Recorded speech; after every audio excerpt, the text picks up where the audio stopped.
దేవుడికి స్తోత్రము. కూడి వచ్చిన వారందరికీ మరొకసారి ప్రభు అయిన యేసు నామములో స్థానికంగా ఉన్నవారు, దూరంగా స్లేమ్ ప్రేయర్ హౌస్ ఫెలోషిప్లో ఉన్న వారందరికీ ప్రభు అయిన యేసు నామముల వందనాలు. Praise the lord. ఓకే రండి దేవుని బిడ్డలారా, దేవుని కృప ద్వారా మొదటి వాక్యము పరిశుద్ధాత్మ ద్వారా మనందరినీ దర్శించే విధంగా మనల్ని దేవుడు కటాక్షించిన నమ్ముచున్నారు. హల్లెలూయా, ప్రైజ్ ది లార్డ్. ఇప్పుడు రెండో వాక్యము, మరి దైవ అనుగ్రహం పొందటానికి సిద్ధపడదాము. ప్రసంగి 11వ అధ్యాయము. ఇది వరకు చెప్పబడిన వాక్యమని నేను అనుకుంటున్నాను, నమ్ముచున్నాను అనిపిస్తుంది. 11వ అధ్యాయం మొదటి వచనం చదువుదాం. నీ ఆహారమును నీళ్ళ మీద వేయుము, చాలా దినములైన తర్వాత అది మీకు కనబడును. ఈ వాక్యం మన వినికులు దేవుడు ఆశీర్వదించును గాక. ఆమేన్. చిన్నగా ప్రార్థన చేద్దామా. మమ్మల్ని మిగిలిగా ప్రేమిస్తున్న మా పరలోకమందున్న మా తండ్రి, నీకు వందనాలప్ప. నీ కృపను బట్టి మమ్మల్ని ప్రక్షాళన చేసి నీ కృపలో ప్రభు స్థిరపరిచే అనుగ్రహమును, అదృష్టమును నీకు స్తుతి ఆరాధన ద్వారా, కానుక ద్వారా తండ్రి ప్రభు నీకు మహిమ ఘనత ప్రభావంలో కలుగునట్లుగా నువ్వు నడిపించినందుకే వందనాలు. నీ కృప నిరంతరం ఉండునుగాక. ఈ సమయంలో ప్రభు అయ్యా, నీ చిత్తము, నీ ప్రణాళిక మేము కొంతైనా తెలుసుకునే విధంగా నీ సేవకుని మరుగుపరుచుకుని మన అందరితో మాట్లాడము. నీ వాక్యం ద్వారా దర్శిస్తామని పరిశుద్ధాత్మ చేత మమ్మల్ని కదిలింపజేసి నీ వైపున, నీ వాక్య వర్తమానం వైపున ఆకర్షణగా మేము కార్యరూపం దాల్చే విధంగా మనం పురిగొల్పుతామని, అలా కార్యరూపం దాల్చే విధంగా, ప్రవర్తింపజేసే విధంగా మాట్లాడతామని నమ్మొచ్చు. మమ్మల్ని మేము తగ్గించుకుని నామని చూస్తే ఏసునామములో అడుగుచున్నాము పరమ తండ్రి. ఆమేన్, ఆమేన్. అందరము కూర్చుందాం. హల్లెలూయా, ప్రైజ్ ది లార్డ్. ఓకే, ప్రసంగి గ్రంథములో 11వ అధ్యాయం. ప్రసంగి ఎవరు రాశారండి? ఎస్, సొలొమోన్. ఎస్, అసలు సొలొమోనే ప్రసంగికుడిగా ప్రసంగి అని పేరు పొందుకున్నాడు. హల్లెలూయా. ఈ ప్రసంగిలో ప్రత్యేకమైన వాక్యాలు చాలా ఉన్నాయి. అన్ని గ్రంథాల్లో, అన్ని పుస్తకాల్లో ఉన్నట్టుగా ఈ ప్రసంగిలో కూడా అద్భుతంగా దేవుడు రాశాడు. అయితే మొదటి, అంటే 11వ అధ్యాయం మొదటి వచనం తేలికమైనది. పరిశుద్ధాత్మ ద్వారా వాక్యం విన్నప్పుడు అద్భుతంగా మరి ఆయన కృపను బట్టి మనకు తెలియజేస్తాడు.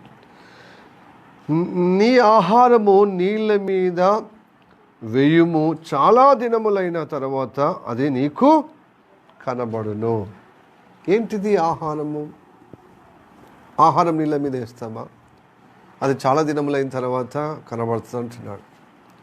ఎవరైనా ఇట్లా ఊరికి నీళ్ళలో, లేకపోతే కాలువలో, లేకపోతే ఊరికినే చెర్లలో, కుంటలో పడేస్తే ఏమంటారు? పెద్దవాళ్ళు వాదిస్తారు కదా, అన్నం అలా పడేస్తారా? అన్న ఎట్లా దొరుకుతుంది?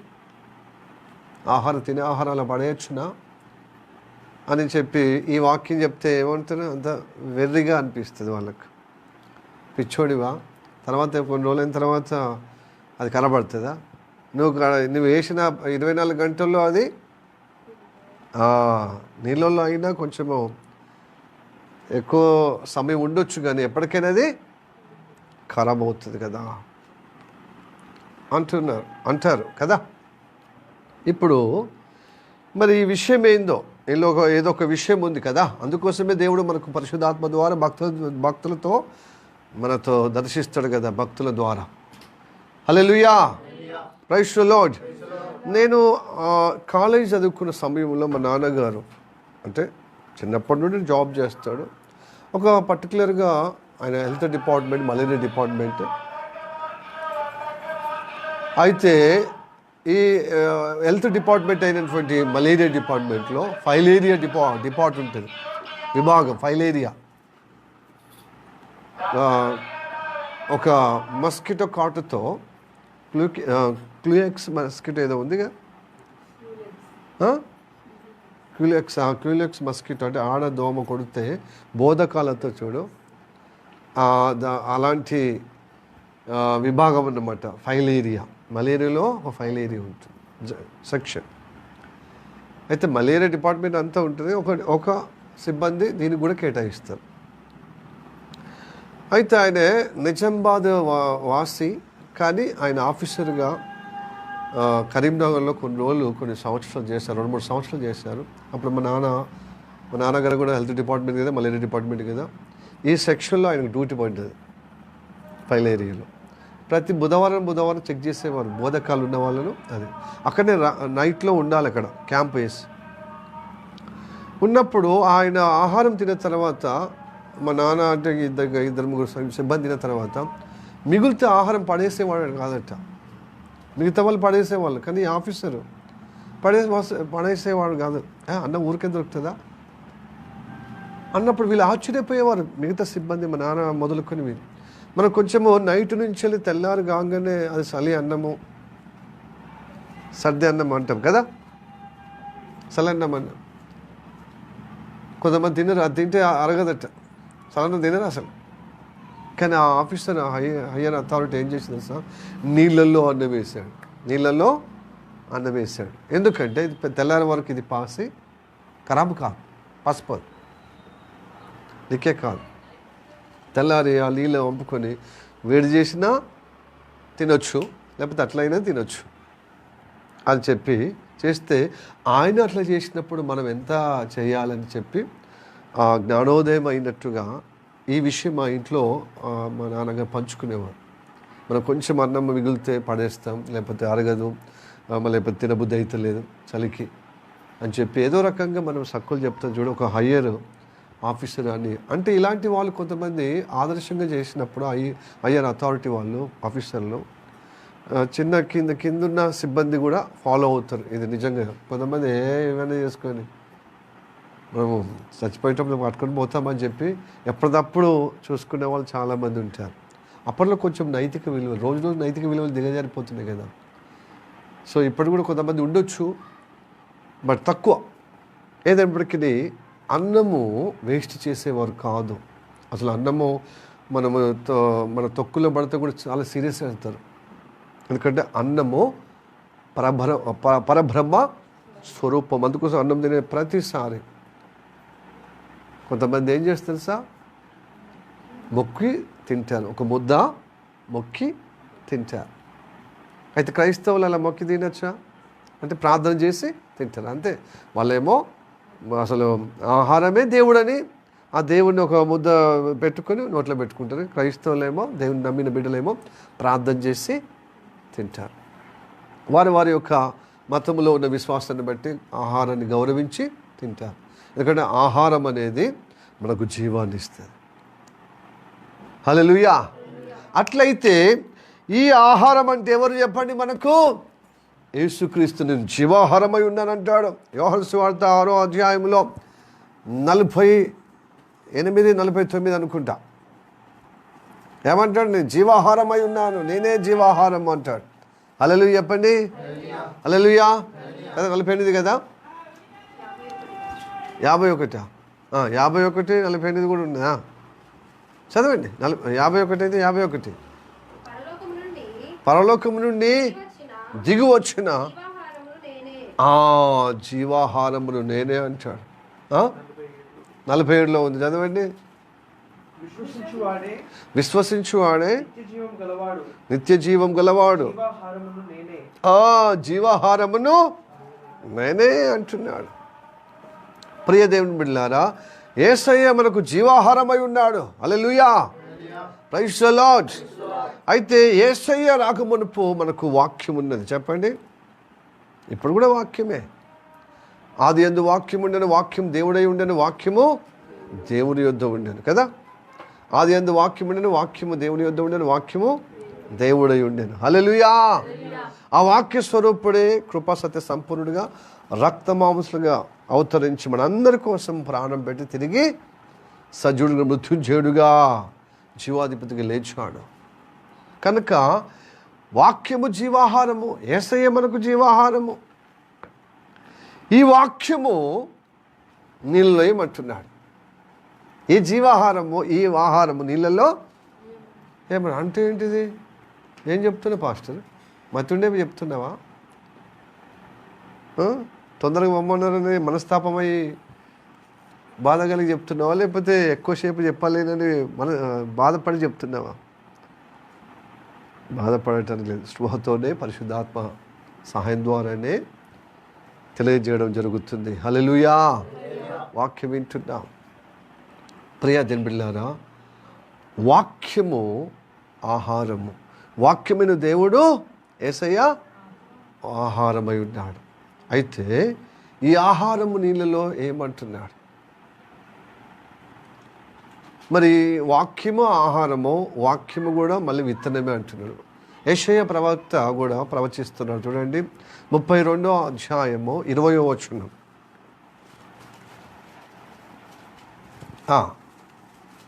32వ అధ్యాయము 20వ వచనం చదవండి. ప్రభు మీకు 32వ అధ్యాయం 20వ వచనమేనా? సమస్త జనముల యొద్దను విత్తనములు చల్లుచు ఎద్దులను గాడిదలను తిరగనిచ్చువారు మీరు ధన్యులు. హల్లెలూయా.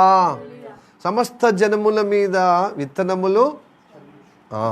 ఇక్కడేమో నీళ్ళు అంటున్నాడు, అక్కడేమో జనములు అంటున్నాడు. ఏదో ఒక అవినాభా సంబంధం ఉందన్నట్టు కనబడుతుంది. మళ్ళీ ఇక్కడేమో ఆహారం అంటూ అక్కడేమో విత్తనములు అంటున్నాడు. విత్తనములు జనములో చల్లమంటున్నాడు, ఇక్కడేమో నీళ్ళల్లో నీ ఆహారము వేయమంటున్నాడు. చాలా దినములైన తర్వాత అది నీకు కనబడుతుంది అంటున్నాడు. హల్లెలూయా. Praise the lord. వాక్యము సమరూపములో కొంచెం ఛాయగా కనబడుతుంది అక్కడ. ఏమని? జనములు మీద విత్తనాలు. ఈ వాక్యము ఒకవైపున ఆహారంగా పోల్చబడుతుంది, ఈ వాక్యమే విత్తనములుగా పోల్చబడుతుంది. ఈ జనముల మీద అంటే అంత కాంట్రవర్సీ కదా. జనముల మీద విత్తనాలు ఎలా చల్లుతారు? మైదానం మీద చల్లాలి కదా, నేల మీద చల్లాలి కదా. ఈ వాక్యము కాంట్రవర్సరీగా ఉండలేదా? జనముల మీద ఆహారం చల్లిన ఆ ఆహారం తినటానికి వాళ్ళ మీద చల్లుతున్నారు అనేది ఒక మన కింకితానికి ఒక అర్థం ఉంటుంది. జనముల మీదేమో విత్తనములు జల్లమంటున్నాడు, నీళ్ళ మీదనేమో ఆహారము వేయమంటున్నాడు. జల్లమంటాడు అంటే వేయమంటున్నాడు. ఏంటిది ఇది? అలా ఇంట్లో ఒక ప్రత్యేకత ఉంది, ఇంట్లో ఒక గూఢమైన అర్థం పరమార్థం ఉంది. హల్లెలూయా. Praise the lord. మీకు ఇది వరకు వాక్యము తెలిసిన వారైతే ఈ జనములే జలములు. హల్లెలూయా. ఈ వాక్యమే విత్తనము కనబడుతుంది కదా, ఆ విత్తనమే ఇదిగో పశువులను తిరగనివ్వంటే ఎద్దులకు గాడిదములకు ఆహారం. విత్తనం వెళ్తుందనే కదా ఆహారం అవుతుంది. వాటిని తిరగనించిన వారు ధన్యులు. అంటే ఈ జనముల మీద విత్తనాలు విత్తి కొన్ని రోజులైన తర్వాత ఏమవుతుంది? ఆహారముగా పైరుగా వచ్చినప్పుడు, గడ్డిగా మొలిచినప్పుడు ఆ గడ్డిలో మరి తిరిగినప్పుడు ఏంటి తిరగాలి? అనేకమైన జంతువులు ఉన్నాయి కదా, సాధు జంతువులు కానీ క్రూర మృగాలు కానీ వీటిని ఏమంటలేరు. దాంట్లో సాధు జంతువుల్లో పర్టికులర్గా ఎద్దు అంటున్నాడు దేవుడు, ఎద్దు అని చెప్తున్నాడు. ఇంకా గాడిద. ఎద్దు సాధువుకు సాదృశ్యం. సాధువు కంటే ఏంటిది? సాధు జంతువు. ఏంటిది? ఎద్దు. అందుకోసమే అనేక సాధు జంతువుల్లో ఉన్నా కానీ ఒక బలమైన కార్యం చేయటానికి మనము సాధు జంతువు అయిన ఈ ఎద్దును ఉపయోగించుకుంటాం పాడి పంటలకు.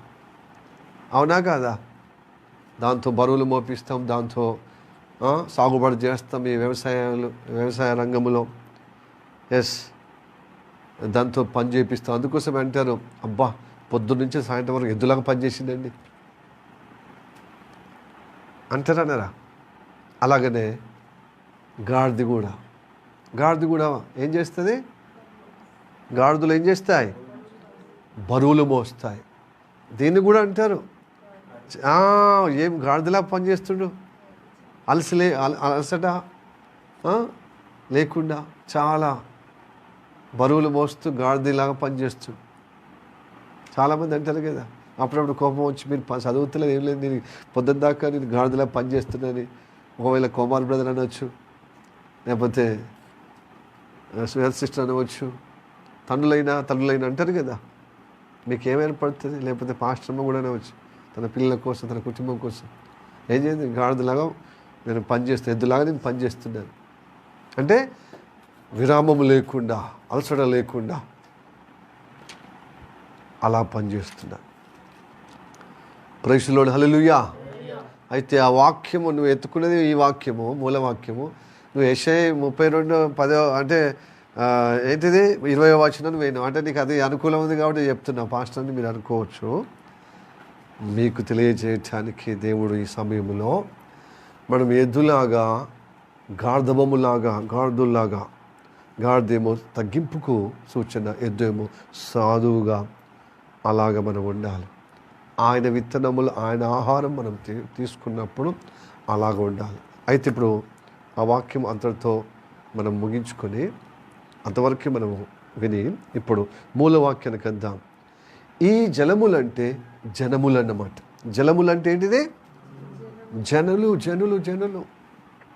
ఈ జనులకు సువార్తగా ఆహారము వేయమంటున్నాడు. హల్లెలూయా చెప్పండి, హల్లెలూయా.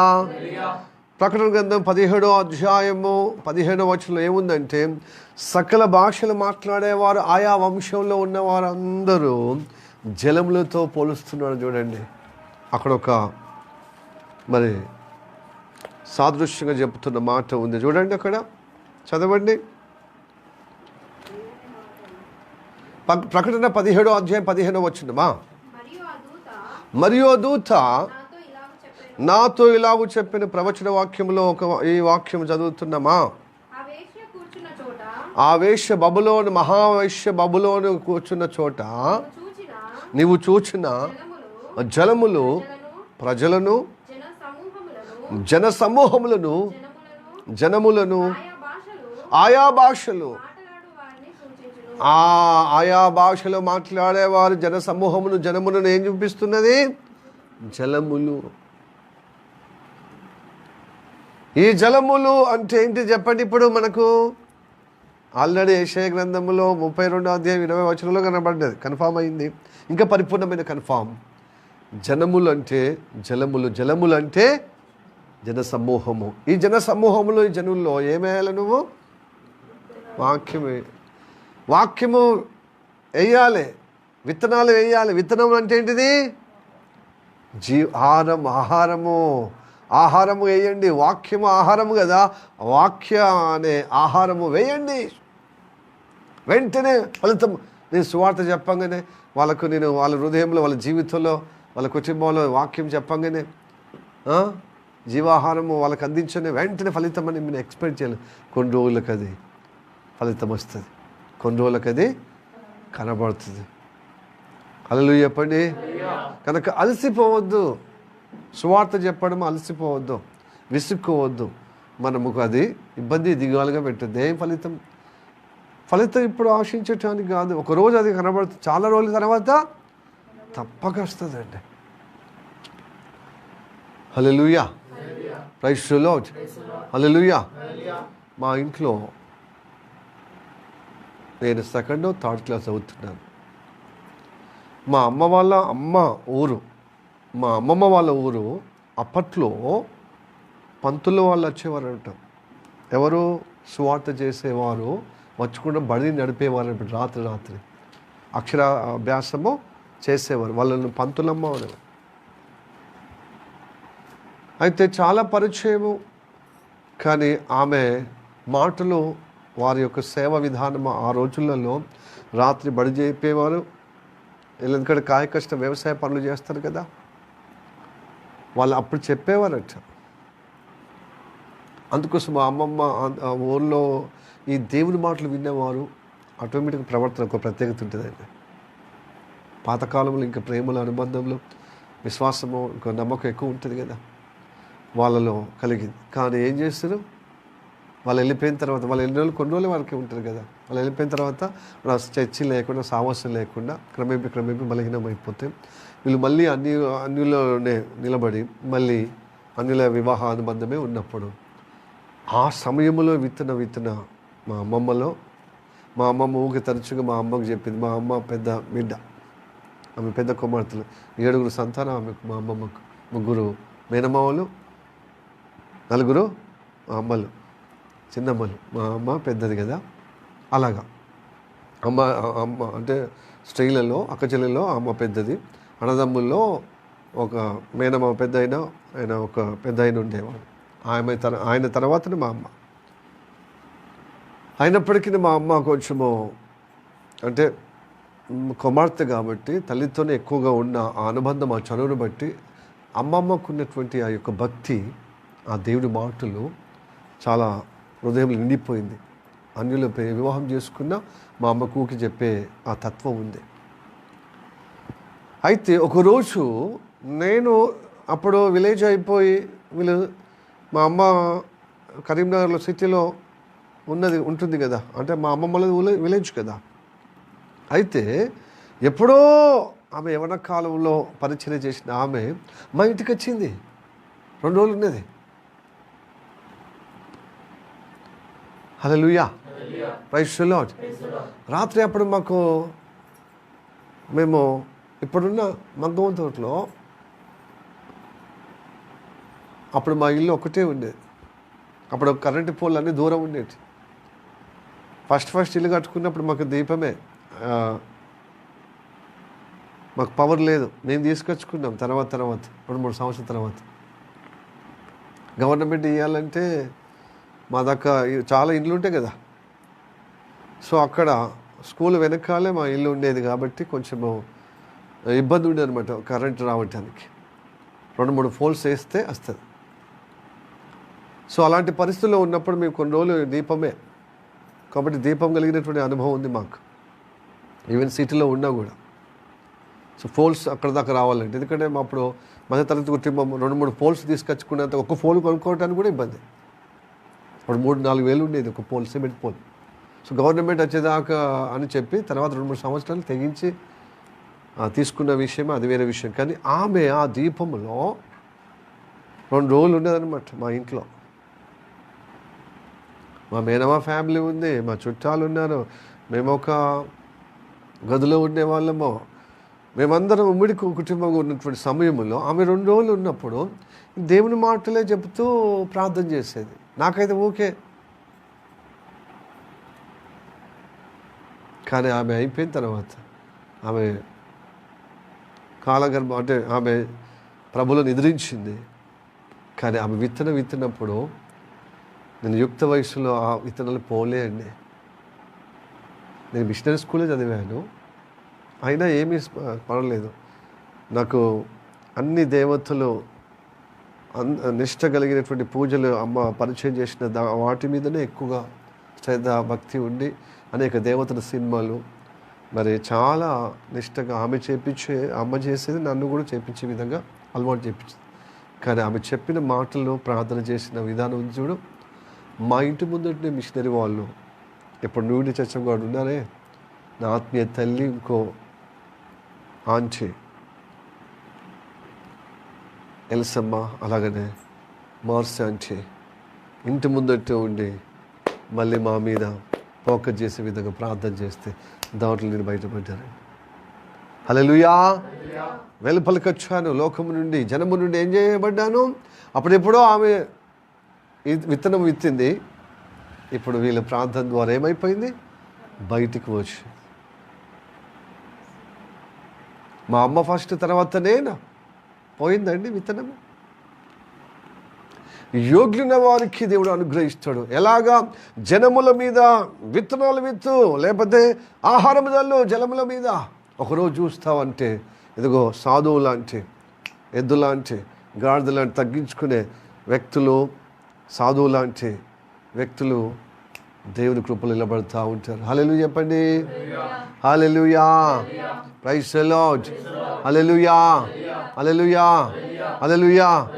ఊరికినే పోదండి ఆహారము, నీళ్ళలో వేయండి, ఏమేయండి, ఆహారం వేయండి, జనములో విత్తనాలు చల్లండి. ఎస్, దేవుని కృపలో వెదజల్లండి దేని కృపలో. ఏంటిది?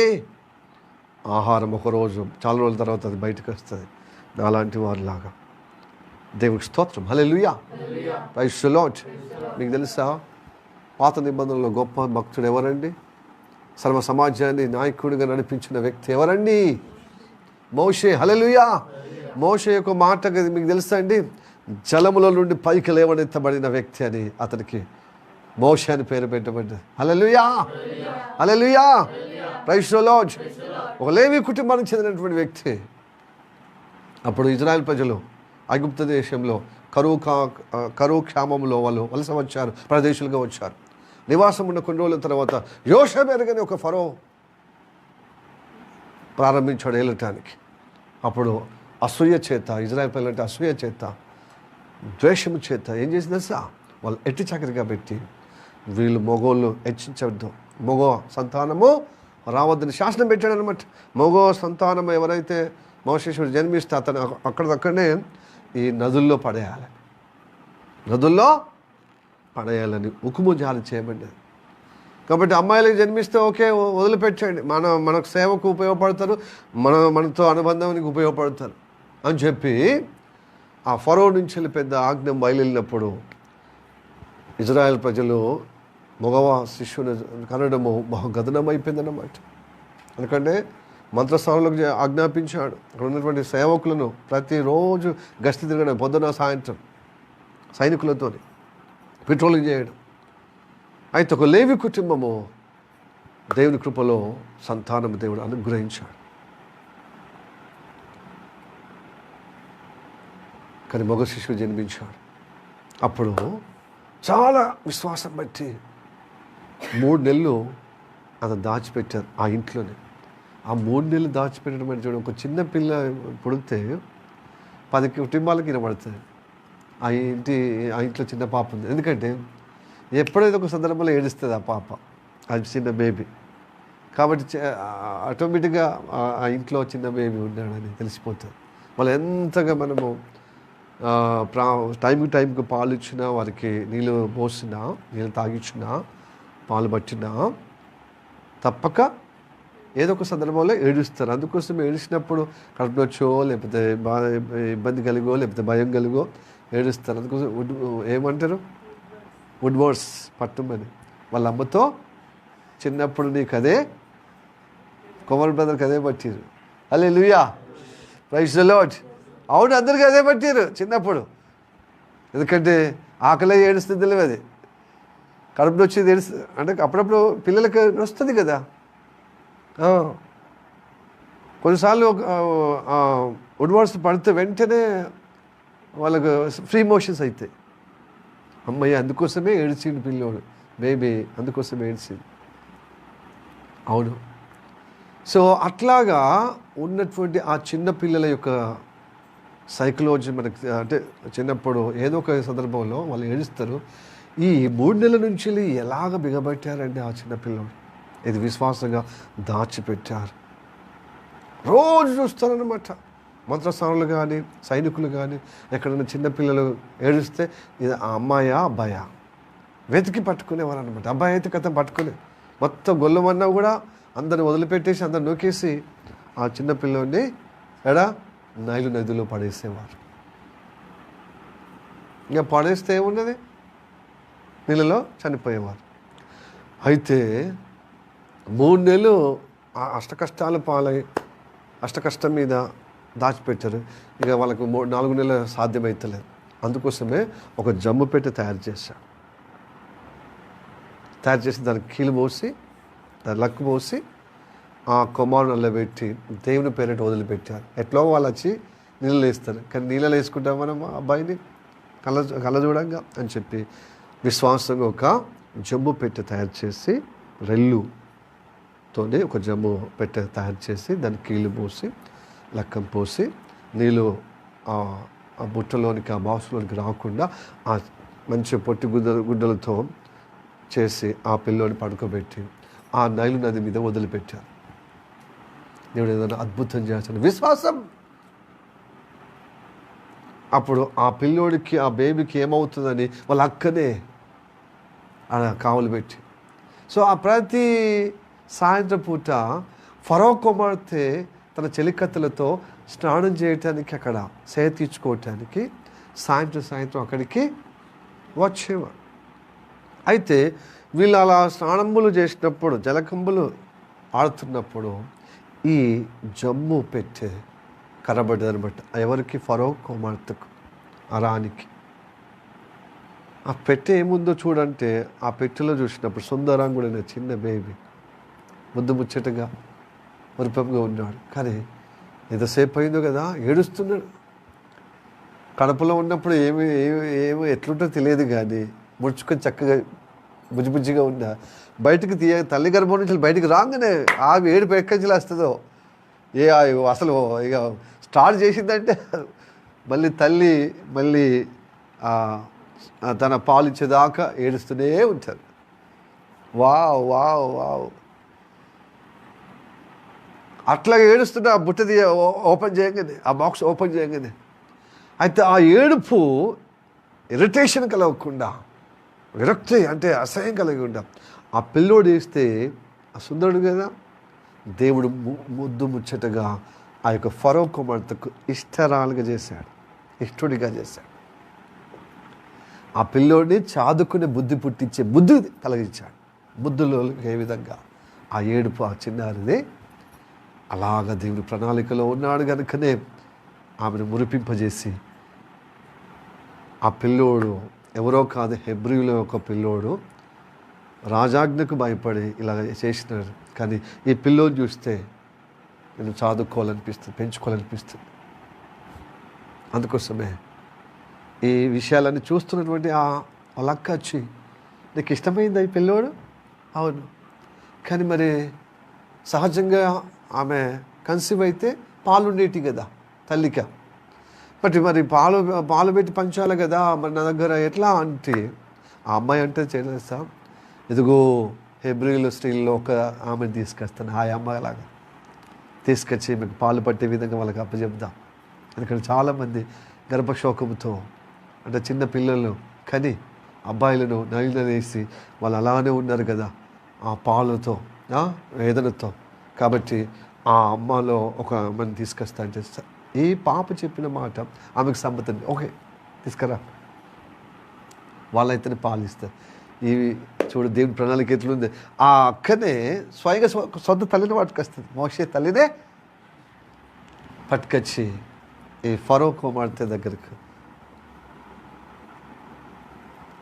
నిలబడితే, ఇదిగో చూడు నా కుమారుడుగా నువ్వు పెంచు, నీ దగ్గర పాలు మరుచేంత వరకు నువ్వు పాలు పట్టాలి, అల్లారి ముద్దుగా పెంచాలి, ఆయనకు కావాల్సిన అన్ని ఏర్పాట్లు ఖర్చు నేను ఇస్తాను, నా ఆజ్ఞగా తీసుకుపోయినప్పుడు. రాజాజ్ఞ, ఇక రాకుమార్తె ఆజ్ఞ అన్నప్పుడు తిరుగుంటుందా?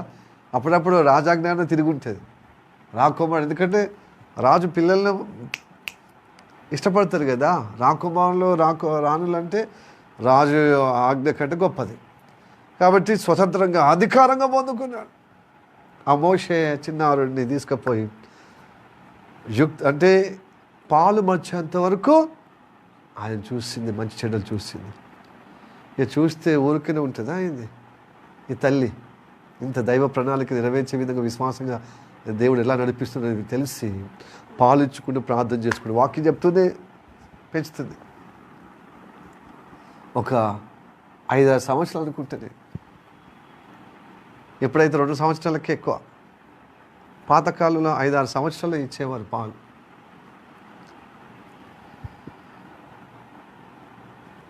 బహుశా మోషే చిన్నవాడు కాబట్టి ఇంకో సంతానం లేకుండా ఉంటే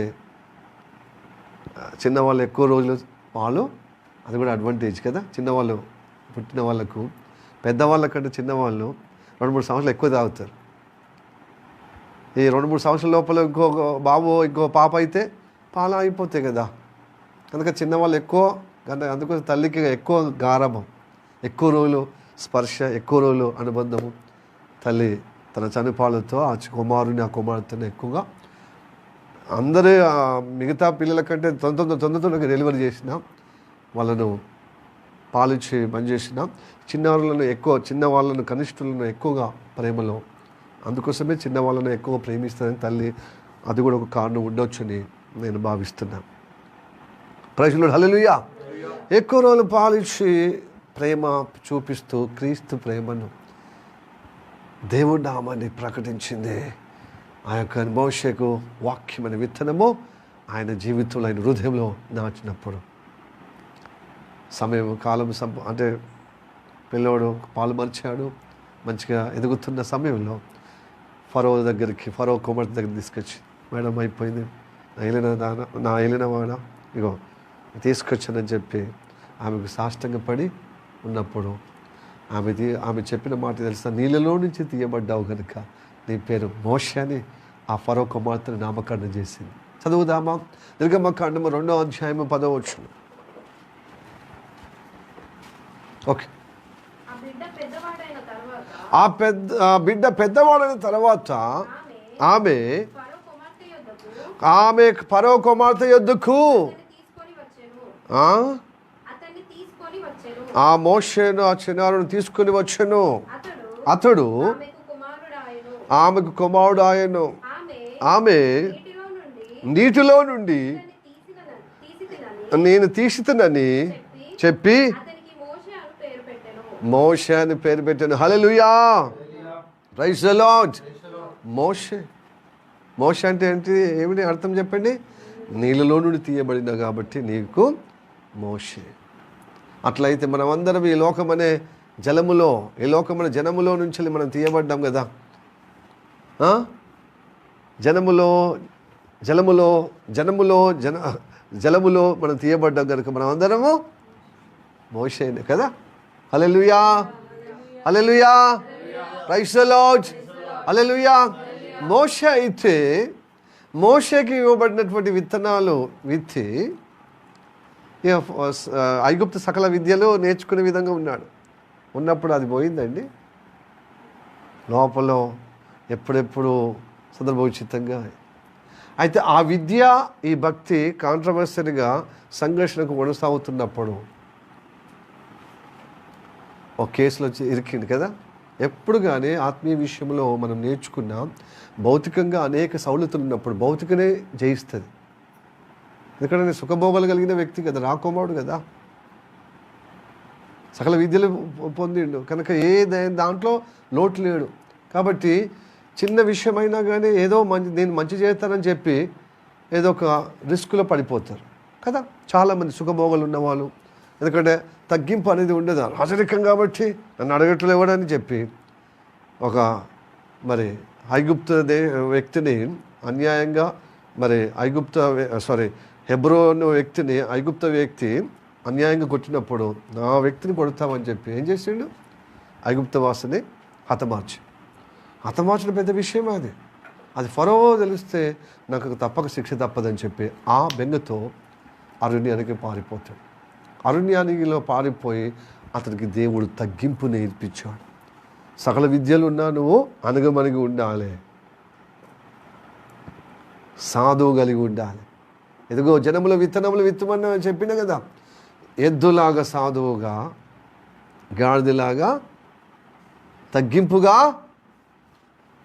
తిరగనిచ్చాడు, అందుకు ధన్యుడిగా చేశాడు. హల్లెలూయా, హల్లెలూయా. యెషయా 32వ అధ్యాయం 20వ వచనం నెరవేర్చే విధంగా చేశాడు కదా మోషే. అప్పుడు సెలెక్ట్ చేసిండు. అంటే బాల్యములో విత్తనాలు విత్తిన ఆ యొక్క మోషే ఎన్ని సంవత్సరాలకు బయటకు వచ్చిందండి, కనబడ్డదే. ఆ ఫలితం చాలా తర్వాత బయటకు వచ్చింది. 80వ ఏటలో నా సర్వ సమాజాన్ని, నా ఏర్పరచుకున్న ఇజ్రాయేల్ సమూహాన్ని మీ నాయకత్వం ద్వారా దేవుడు నేను చూపించిన పాలు తేనెలు ప్రవహించి ఆ వాగ్దాన స్థలంలో తీసుకుపోవటకు నేను సిద్ధపరుస్తున్నాను. అప్పుడేమో యవన కాలంలో 40 ఏట నన్ను నా రాజరికాన్ని బట్టి నా విద్యను బట్టి దేవుడు నన్ను కాకపోతే ఇంకెవడు వాడుకుంటాడు. నేనే కదా అద్భుతంగా నా బాల్యంలో అద్భుతంగా నేను మలచబడిన రీతిని నా తల్లి, నన్ను కన్న తల్లి చెప్పింది, నన్ను పెంచుకునే తల్లి కూడా చెప్పింది. నేనే రాజును. నెక్స్ట్ తర్వాత ఫరో తర్వాత మెనవ తర్వాత ఎవరు, నేనే రాజును, ఆయన బిడ్డను చేసుకుంటాను. నా తల్లి ఐగుప్త తల్లి సహోదరుడు రాజుగా ఉంటుండనమాట. సో ఆయనకు బిడ్డ కనుక ఆ బిడ్డ నేను చేసుకుని నేనే కదా కాబోయే రాజును. నేను ఎటు పరిపాలిస్తాను, ఇటు ఇజ్రాయెల్ ప్రజలు కూడా ఆదుకుంటానని ఒక మైండ్ ఉన్నాడనమాట. కానీ దేవుని ప్రణాళిక అట్లనా మనం అనుకున్నట్టుగా అనేక విషయాలు మనకున్న సౌలతుని బట్టి, మనకున్న అధికారాన్ని బట్టి, మనకున్న విద్యను బట్టి, మనకున్న ఆరోగ్యాన్ని బట్టి, మనకున్న నేపథ్యాన్ని బట్టి దేవుని మీద సంచలనమైన ప్రేమ ఉంటుంది. ఎందుకంటే మనం ఆ వాక్యం ద్వారా నింపబడ్డాం. కానీ మనకున్న అధికారాన్ని బట్టి అనేక విషయాలు ఆలోచన చేస్తాం. నేను ఎట్లా దేవుని కార్యం చేస్తాను అట్లా. కానీ అట్లాగా దేవుని చిత్తము నువ్వు సాధనగా, నువ్వు సాధువుగా, నువ్వు తగ్గింపుగా ఉన్న పరిస్థితి ద్వారా నా వల్ల కాదు ప్రభువా, నీతోనే సాధ్యం. నా మాట సరిగా ఉండదు, నా ప్రవర్తన సరిగా ఉండదు, అయ్యో మొర్ర కాదు, నేను అర్హతగా యోగ్యులైన వారు నువ్వు ఎన్నుకో అన్నప్పుడే నువ్వు యోగ్యుడిగా ఉంటావు. నేను పిలుస్తాను, నువ్వే నా నామానికి మహిమార్థంగా నడిపించబడే దైవ కార్యము నీకే అప్పచెప్తానని అయోగ్యంగా ఉన్నవారు, మనకు ఎప్పుడైతే అయోగ్యంగానే స్థితి వస్తుందో, ఇన్ని ఉన్నా కూడా ఐఎమ్ నథింగ్, అప్పుడు మోషే దేవుడు సెలెక్ట్ చేసుకున్నాడు. హల్లెలూయా చెప్పండి, hallelujah, hallelujah. Yes, I'm nothing అనాలి. Otherwise you are not a something. Nothing అనుకోకపోతే సంథింగ్ కావు.